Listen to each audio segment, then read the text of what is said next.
Molly, a dedicated public servant in a quaint small town, found herself entwined in a peculiar marital situation.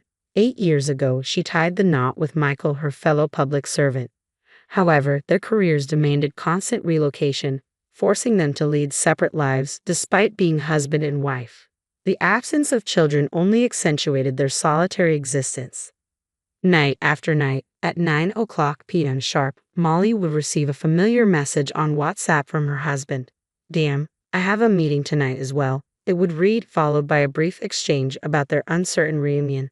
This routine, albeit predictable, was the closest semblance of communication they shared throughout their marriage. To outsiders, their arrangement might have seemed like a marriage of convenience, a notion exacerbated by their profession as federal civil servants, often deployed to different military bases every few years. Yet within their circle, such separations were the norm rather than the exception. 2 years ago, during one of their fleeting WhatsApp conversations, the topic of purchasing an apartment in Molly's hometown of Jackson, Mississippi arose. Hopeful yet resigned, they entertained the notion of cohabitation should fate allow. Their dialogue, though terse, hinted at underlying sentiments of longing and uncertainty. When Molly finally acquired an apartment in Jackson, she did so with a dual purpose: to be closer to her roots and to potentially share a life with Michael should their paths align. The prospect of finally living together after years of separation flickered like a distant beacon of hope. Then, one day, amidst the usual silence of WhatsApp notifications, Michael's voice broke through the monotony with an unexpected phone call. The deviation from their routine caught Molly off guard, prompting a brief exchange about his parents' upcoming visit. Despite the shift in communication medium, the warmth Molly had yearned for remained elusive in Michael's distant demeanor. As Molly hung up the phone, she couldn't help but wonder, when was the last time they truly felt like a couple? "Since our wedding, it feels like an eternity since I last saw my in-laws." With Michael's nomadic career taking him all over the country and his parents settled in Eugene, Oregon, opportunities for reunions are rare. But now, with their impending visit to my hometown of Jackson, Mississippi, I'm determined to make it memorable. I eagerly offered to be their guide, eager to showcase the charm of Jackson. As we exchanged pleasantries upon their arrival, I couldn't shake the feeling of the vast distance between our lives. "Molly, long time no see. How have you been?" my mother-in-law greeted me warmly. "I'm doing well, thank you," I replied, masking the ache of separation. "Michael has been living alone for a long time. Sorry for not being able to meet up," she continued, acknowledging the chasm between us. "Don't worry, we're kind of like air to each other." "Yes, that's what we were to each other, Michael and I, for better or worse," I confessed, a bittersweet smile playing on my lips. Seizing the opportunity, I proposed a day out, suggesting we explore the Windsor ruins, a local marvel. As we marveled at the majestic remnants, my father-in-law drew parallels to their beloved Shelton Murphy Johnson house in Eugene, reminiscing fondly about their hometown. Despite the allure of the ruins, I sensed a yearning for familiarity in their eyes. And so, our adventure continued, with visits to the petrified forests and other local gems. My mother-in-law, captivated by the city's charm, began entertaining the idea of a longer stay. "I've fallen in love with Mississippi. Thank you, Molly. Would it be all right if I stayed here for a while?" she asked, her sincerity touching. "Of course. I'm usually not home during the day, so I'll give you a spare key," I offered, touched by her newfound affection for my city. Days turned into a week, and still, my in-laws showed no signs of departure. Faced with their reluctance to leave, I mustered the courage to make a proposition. "Well, if you like it that much, I can lease it to you for $600 a month," I proposed, hoping to bridge the gap between our lives even further. "I can just stay at my folks' house in the city in the meantime," I suggested, hoping to ease the tension. Upon hearing my proposal, my father-in-law's anger erupted like a sudden storm. "What on earth are you thinking, asking family for money to lease? You should let us use it for free," he exclaimed, his frustration palpable. Struggling to defuse the situation, my mother-in-law intervened, her soothing words offering a temporary reprieve. But beneath the surface, unease lingered. Seeking a compromise, I suggested, "How about this? You can just cover the costs of utilities you use, electricity, water, and gas." In the second week of their stay, amidst the routine of work, an unexpected call disrupted my day. "Hello?" I answered, puzzled by the untimely interruption. "This is Brian, the Front Hills property manager. We received a call from the folks downstairs reporting a water leak from your apartment. The voice on the other end explained urgently. Can you come over right away? We can't go in without your permission. Balancing my responsibilities at work with the urgency of the situation, I finally seized the opportunity during my lunch break to investigate the matter. Upon arriving at the apartment with the property manager, I was met with surprise from my mother-in-law. Oh, Molly, what brings you here at this time? What about work? She inquired, her concern evident. Ignoring her question, I focused on addressing the reported issue. Ma'am, the folks downstairs are saying there might be a water leak from our place, I explained to the property manager, determined to resolve the situation. Upon inspection, my suspicions were confirmed. The hose of the washing machine had come loose, causing a repetitive cycle of draining. This is the problem, I declared, relieved to have identified the source of the disturbance. Descending with the property manager, we ascended to our apartment to inspect the reported leak. As we entered, my heart sank at the sight of the spreading stain on the ceiling, directly beneath the washing machine. An involuntary sigh escaped me, betraying my frustration. My mother-in-law, curious, peered into the room before retreating with a guilty expression. Knowing the responsibility fell on my shoulders, I begrudgingly apologized to the neighbors with a peace offering of cookies, accompanied by a bill from the property management for the necessary repairs. Upon relaying the incident to my mother-in-law, her reaction caught me off guard. So you're telling us to pack up and leave, is that it? We're not going anywhere that easily. Should we just up and go, huh?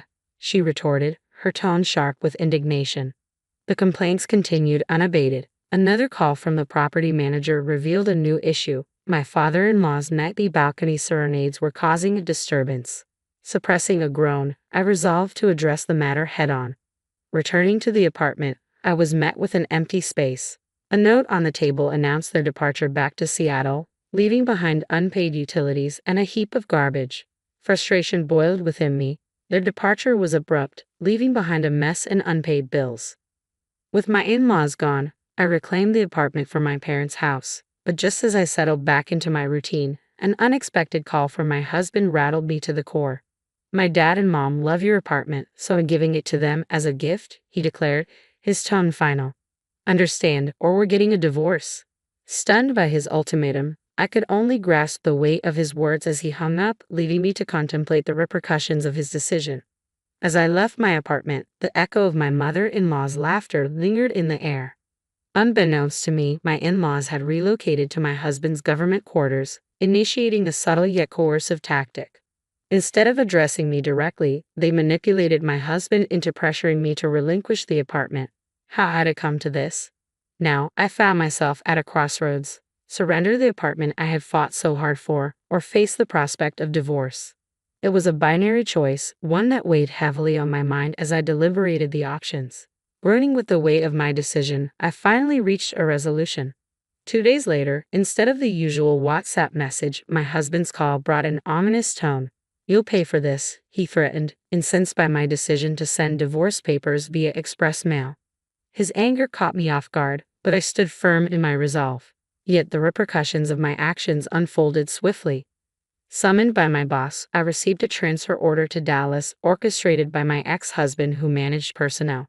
Frustration bubbled within me, but amidst the chaos, one question persisted. What about my apartment? Should I succumb to pressure and rent it to my ex's parents? Seeking clarity, I sought counsel from the legal affairs department at work.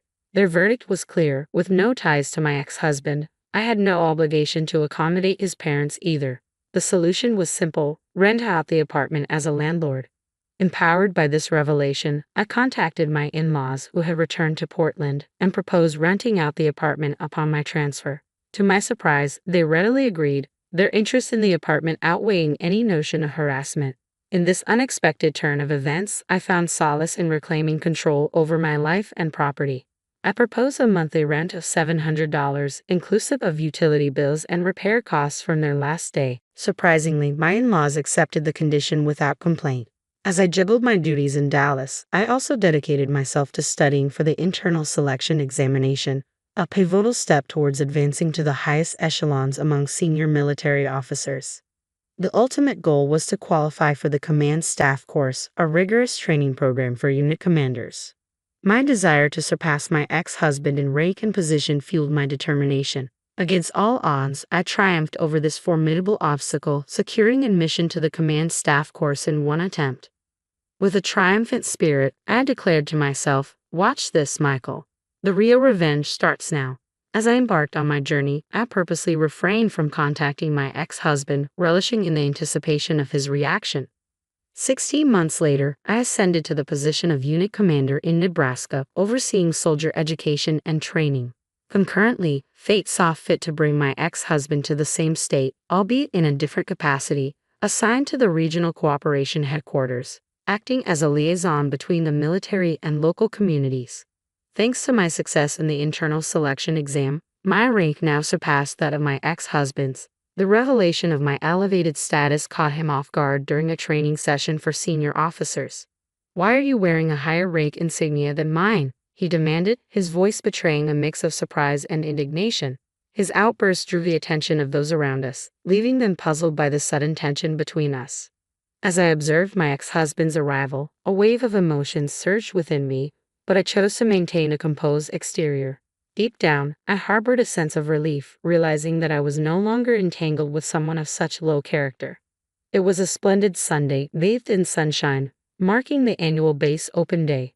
This event offered a rare opportunity for civilians to engage with servicemen and experience a glimpse of military life. As crowds marveled at the displayed tanks and immersed themselves in simulated combat training, excitement filled the air. Soldiers descended from helicopters, executing maneuvers with precision akin to Spider-Man, leaving onlookers in awe. From photos with soldiers to souvenir merchandise, attendees reveled in the festivities. Amidst it all, I, as a training coordinator, manned a booth offering civilians a chance to experience the forward-leaning rest position alongside active servicemen. In the midst of this bustling atmosphere, my ex-husband made an unexpected appearance, accompanied by members of the Parents Association. The sight reignited the suppressed emotions I held towards him and his family, stoking the flames of revenge within me. In that moment, amidst the vibrant festivities, I saw an opportunity for ultimate retribution. I couldn't let this opportunity slip by. "How about it, Mr. Over there? Mom and Dad, would you like to join us too?" Before I knew it, I found myself calling them over, reluctantly ushering my ex-husband and former in-laws to our booth. With a determined yet subtle forcefulness, I fitted my ex-husband with an iron helmet and positioned him amongst the other servicemen. "All right, in the military, we assign everyone a number," I explained, suppressing a smirk. "When I say start numbering, the person on the right will say 1, then the next person 2, and so on."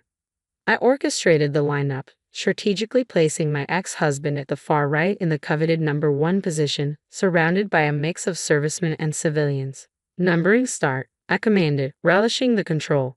As the exercise commenced, my ex-husband's prompt response and rigid stance almost broke my composure. Suppressing the urge to laugh, I reveled in the unexpected amusement of the situation. Following the lineup, the instructor, a seasoned serviceman, delivered a concise lecture on the forward-leaning rest position. Participants, including my ex-husband, diligently followed suit, repeating the moves until they were proficient to a certain extent. From that moment onward, I assumed command. "We're going to conduct combat training," I announced, addressing both soldiers and civilians alike. "Soldiers, be mindful of your muzzle direction. Civilians without guns, please simulate." With a firm directive, I rallied the 9 participants. "Target the tree ahead, forward." We're maintaining a low profile, advancing by running, using the tree for cover, I instructed, orchestrating the exercise. "Keep your weapons pointed towards the enemy direction, and let a portion of the team move forward in a bounding overwatch." Number 1. Bounding overwatch, move forward, I commanded, pushing my ex-husband to his limits. With each directive, my ex-husband, an active duty soldier, obediently followed, crawling along the ground with his rifle. Amidst the spectacle, laughter erupted from the crowd, unaware of our personal dynamics. To them, it was merely an amusing display of a female commander directing a male soldier. However, my ex-husband's parents wore grimaces, perhaps realizing the reversal of power dynamics. In the hierarchical world of the military, my ex-husband had always asserted dominance, both at work and in private. Yet fueled by frustration, I undertook and aced the selection exam, turning the tables. Refreshed by the experience of asserting my authority, particularly in front of my ex-in-laws who had once looked down on me, I reveled in my newfound confidence. Days later, my ex-in-laws expressed a desire to move out, freeing me to commute from my own apartment, a symbolic victory. Ironically, encounters with my ex-husband continued, but each time, his grimace brought me secret pleasure, a silent reminder of my newfound empowerment.